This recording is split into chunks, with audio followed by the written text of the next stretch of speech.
serons tous au stade pour Mazembe. Miko Mazembe.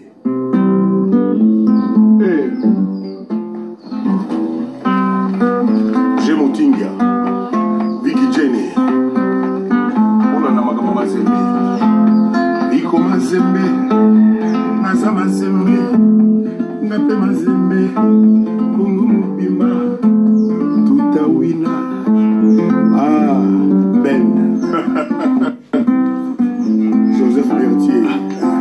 Biko Mazembe. Naza Mazembe. Tokolonge. Dimanche oyo. Nakamalondo. Bon, noir blanc. Les a couleur à tchatcho. Bon, noir blanc. Les a bourgeoisité. Les a couleur à Mazembe. Brice Mpang Yayaki. Auti Londres. Moga Mama Rifa. Mais Sandra Kazadi, Angelou Central. Boy Bagango Nicole Boy Bana. Atabo Kena Borona Pembe, mais dimanche aux Aïe Mazembe. Ils sont tout au Kena.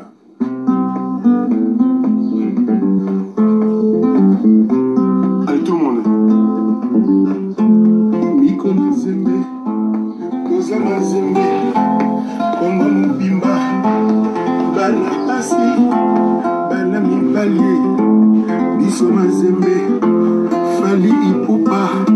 Héritier Wata. Abiso Nyoswe. Toza Mazembe. Simi le cœur. Modoga Bara. Soleil Wanga. Wabi Montana. Biso Mazembe.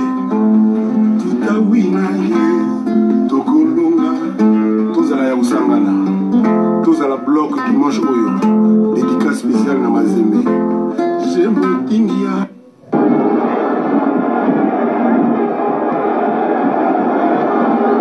الحكم كان قريب جدا من العمل يترك الكرة لعناصر تيبي مازيمبي العودة السريعة والتغطية السريعة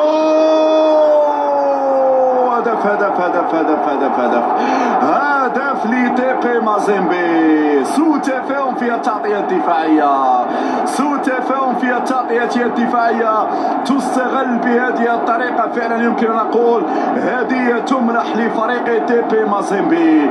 يخرج الفيس في الكونتر اتاك، يخرج الفيس في الكونتر اتاك. هذه خطيرة. دائما الهجمة قائمة والفرصة لا زالت موجودة. آتيو يحضر فتح الرباطي. والعودة مطلوبة، العودة السريعة إلى بالفتح الرباطي. مرت سليمة، مرت سليمة. كيف السدد؟ فرصة مرت عالية. فكرة ذكية نعم.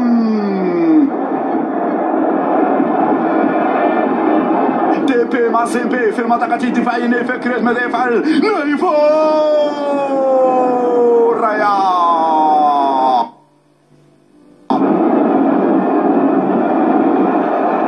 وأمام المادي خريص، لكن حذاري حذاري حذاري. Bien joué, voilà. Nous serons tous au stade pour Mazembe. Miko Mazembe. Hey.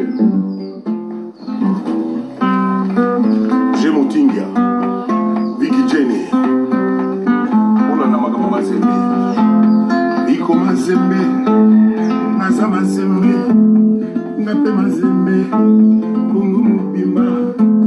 Tutawina. Ah, Ben. Joseph Berthier. Biko Mazembe. Naza Mazembe. Tokolonge. Dimanche oyo. Nakamalondo.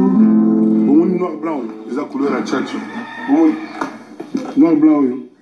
Les a bourgeoisité. Les a couleur à Mazembe. Brice Mpang Yayaki. Auti Londres. Moga Mama Rifa. Mais Sandra Kazadi, Angelou Central. Boy Bagango Nicole Boy Bana. Atabo Kena Borona Pembe, mais dimanche aux Aïe Mazembe. Ils sont tout au Kena.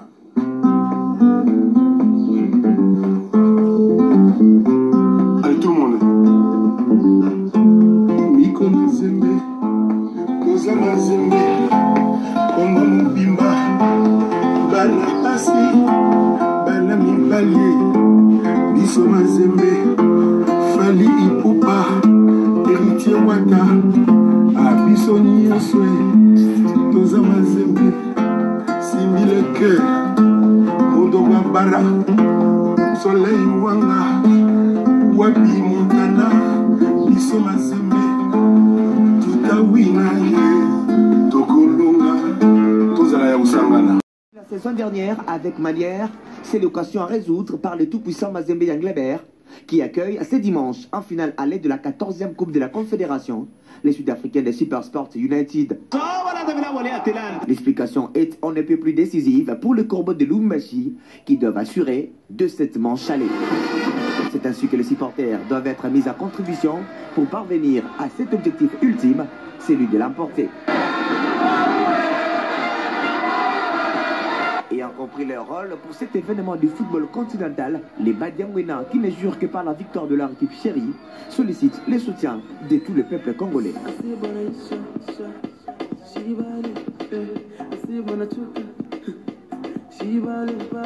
Impossible n'est pas Mazembe, dit-on. Les poulains des Pamphile Miayo se disent confiants avant d'aborder ce match. Même son de cloche pour les fanatiques des Corbeaux. C'est une réaction de satisfaction parce que Mazembe nous a gratifié d'une coupe. Mazembe a montré qu'il a l'expérience par rapport à cette équipe qui vient de jouer. Donc c'est une équipe qui a démontré qu'en Afrique, nous avons de grands clubs sur lesquels on peut compter. Mais alors, il faudra se méfier des Sud-Africains de Jérémy Brocchi qui savent bien voyager durant cette compétition. L'attaquant sud-africain est meilleur buteur du tournoi avec désormais 10 points. Mazembe Supersport United, deux équipes de l'Afrique subsaharienne qui se connaissaient très bien pour s'être affrontées en phase de poule à 2 reprises avec 2 matchs nuls. Renfort Kalaba, Ben Malangongita, Joïssa Mampeko ou encore Ushindiwa Kubanza sont donc prévenus. Il faut